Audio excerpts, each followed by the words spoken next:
Estimados alumnos, el día de hoy vamos a abordar sobre la práctica número 1, relación masa-volumen, esperando que sea de su provecho. En este caso son 3 objetivos que vamos a realizar.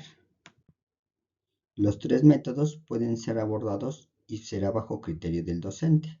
Es decir, primer objetivo es inducir al alumno a manejar los métodos de ajuste de selección de puntos, promedios y mínimos cuadrados para calcular el parámetro A, B y formular las ecuaciones empíricas correspondientes. Objetivo 2. Obtener las unidades de dichos parámetros mediante el análisis dimensional y expresar su interpretación física. Por lo tanto, es importante entender el análisis dimensional para esta práctica y, en consecuencia, les va a servir para después, en las prácticas posteriores, claro está. Objetivo 3. Calcular el error. Calcular el porcentaje de error para cada punto experimental y el error promedio para cada ecuación empírica que se formule. Con base a los resultados obtenidos, determinar la densidad media del material empleado. Este cálculo del porcentaje de error va a ser necesario en todas las prácticas posteriores. Por eso es importante entender y conocer la información de la práctica. Es necesario conocer bien los materiales que vamos a utilizar. En este caso va a ser una probeta de 1000 mililitros, una balanza y un juego de 5 tapones. Por ejemplo, aquí tenemos la balanza. Tenemos una probeta de 1000 mililitros y el juego de 5 tapones de hule. Notas importantes sobre el material. En este caso la probeta graduada tiene una graduación de 1000 mililitros, escala menor de 10 mililitros y no puede medir 1 mililitro. Y su base está en color rojo. Por lo tanto, no hay que olvidar las características específicas. Se puede medir el volumen de un objeto o sirve principalmente para medir el volumen de líquidos o puede medir también volúmenes de objetos irregulares con gran precisión. Después, el observar el menisco debe de ser importante porque si no se puede medir en forma correcta va a tener problemas y errores. Por lo tanto, sus resultados no serán acertados. Mucho ojo en ese punto. Entonces vamos a ver unas características de la balanza granataria en forma rápida, en donde se va a poner el objeto, va a ser el platillo o el plato. Es decir, en esta parte, en la balanza granataria. Después vamos a tener las pesas, que son las que se van a estar moviendo. En este caso son 3, 1, 2 y 3. Principalmente hay que tener bien claro cuánto y cómo se manejan estas pesas.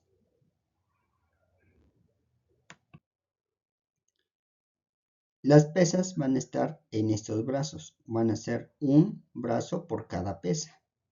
Por lo tanto, para que sea más precisa la medición, se van a tener muescas para asegurar que las medidas sean más correctas. Entonces tengan mucho cuidado al momento de medir.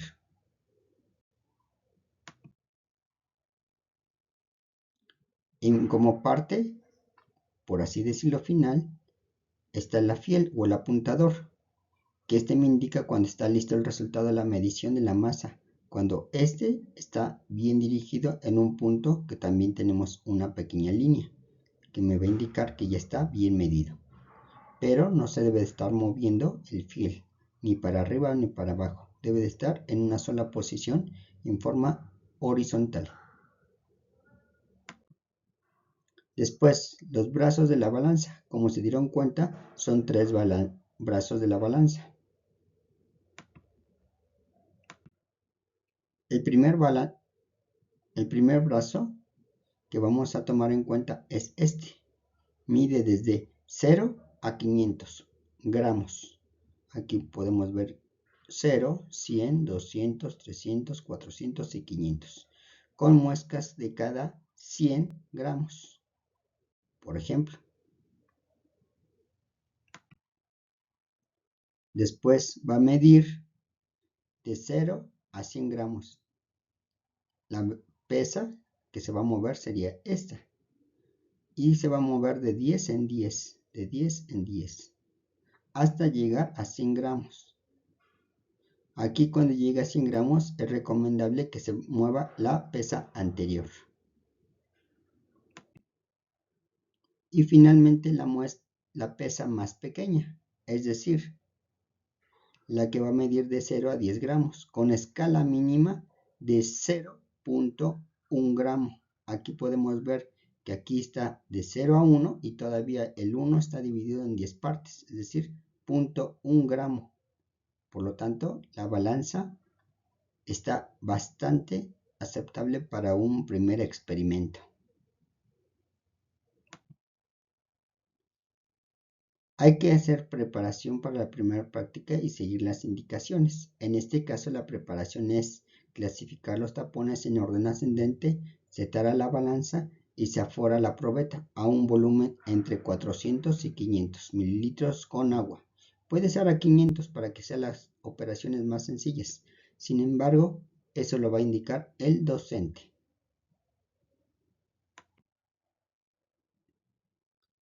En este caso, aquí podemos observar que están ordenados los tapones de forma ascendente. Previamente o durante la medición se puede llenar la probeta graduada hasta 500 mililitros o según las indicaciones del docente. Recuerden.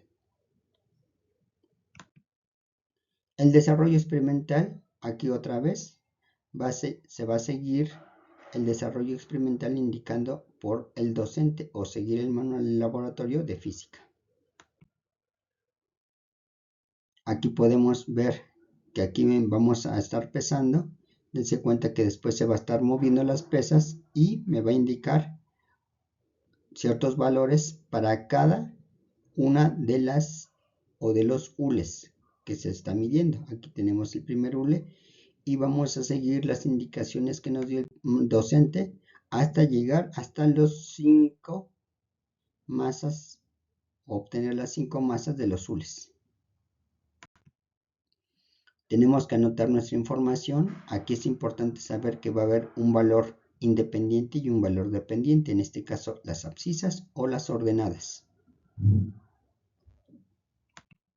Tomando en cuenta que tenemos ya la información en el manual, la tabla va a tener muestras 1, 2, 3, 4, 5. Va a medir la cantidad de masa de cada uno de los objetos o en forma sumatoria y vamos a tener los mililitros de cada objeto. Hay que tener cuidado que los resultados que obtuvimos dentro de la información está el volumen del agua y puede dar resultados erróneos. Hay que descartar el volumen del agua. Por lo tanto, es indispensable tener una tabla aparte y poder darse cuenta que hay información necesaria y otra innecesaria o hacer restas. Para que tengan la información a la mano es bueno tenerlo en una bitácora, la información. Por lo tanto, es importante hacer un análisis de datos.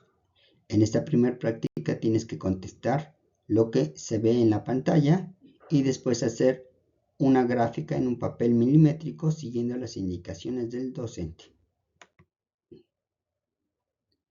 Finalmente, determinar los parámetros de la ecuación empírica. Recuerda que los parámetros pueden ir cambiando por cada método realizado. Hay que obtener el valor de A, B después de cada error experimental y finalmente obtener su promedio. Los parámetros cambian, tomen en cuenta, y no serán iguales, pero se va a ver cierta similitud porque es un mismo experimento. Y finalmente recuerda que tener la información en la bitácora y después anexar la información en el reporte. Las conclusiones deben ser congruentes con los objetivos planteados desde el inicio y también reportar las fuentes bibliográficas para el desarrollo de esta práctica, de preferencia libros o artículos o según te lo indique tu docente. Espero que te sirva y podrás compartir con tus compañeros próximamente. Hasta el próximo video. Muchas gracias. Adiós.